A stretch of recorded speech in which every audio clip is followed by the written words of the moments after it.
So I know I haven't been on here for a while. One, I will address the hair in a minute.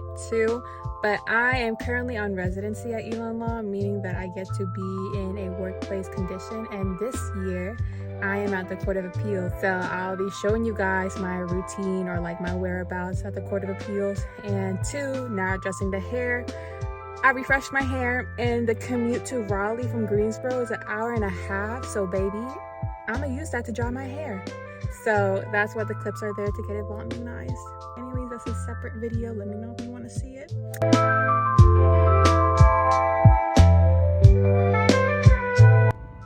Okay, so I'm in Raleigh. I'm at the Court of Appeals parking lot. My hair is mostly like 97% dry. Sorry, English. So I just put on mascara and I have my badge, you know, because I'm official.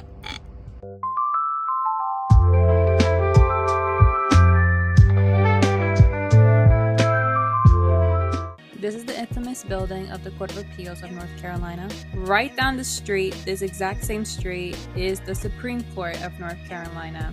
But this old building actually used to be the state's library.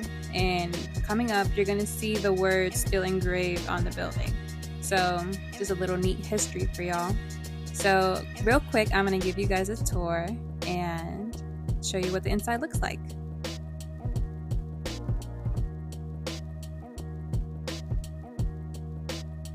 So passing the first floor, the entrance, we're gonna go up the stairs onto the second floor, you know, to give you the full experience. And the first thing you're gonna see going onto the second floor is North Carolina's seal. On each floor, you're gonna see, like at the end of the hallways, a lot of rooms. These are called chambers.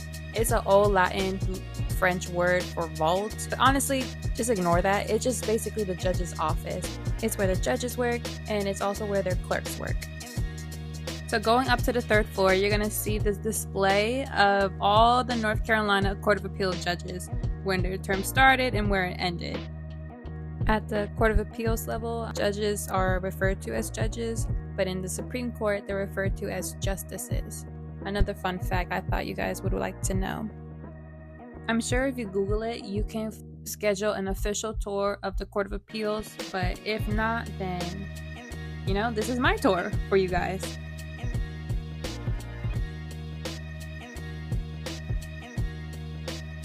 I'm just showing you the chambers real quick again and some of the artworks we have on this floor. So in this third floor, we have two things. We have the library.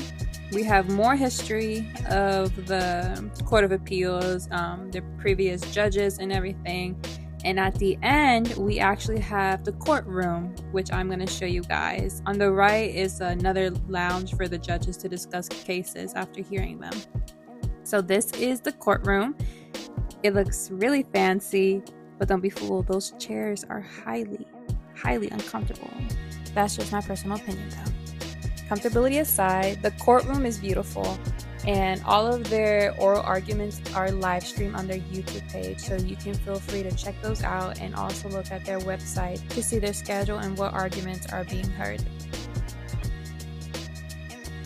Now walking through the court's library, this is where most interns come to do their research at, if not in the chambers. It's pretty old, but you know, it's a library. Can't really expect much. Going up to the fourth and final floor, this is where my judge chamber is located. There's no particular artwork or history displayed on this level, so I'm just showing you real quick the other judges' chambers.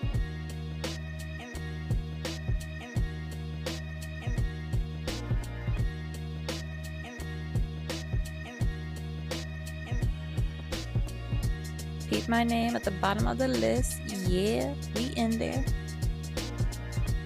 Now I can't show you too much, but I'm going to quickly show you my desk and the views that I have in my little corner. Overall, I have enjoyed my residency with Judge Griffin and his chambers. I love working with his clerk, Brandon. He has been very kind and very patient with me. So I love the staff and everybody I worked with. However, I wouldn't say the work itself is something I've enjoyed.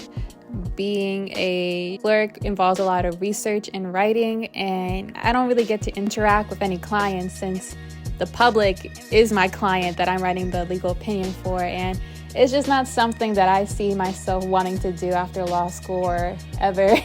Again, I'm very grateful for my experience with Judge Griffin. And if you guys would like to know more about my experience or like what the day-to-day activities of a judicial clerk looks like, then stay tuned because I will post very shortly of an interview I did with Judge Griffin and his experience being a judge. So thank you guys for watching, and until next time, besos.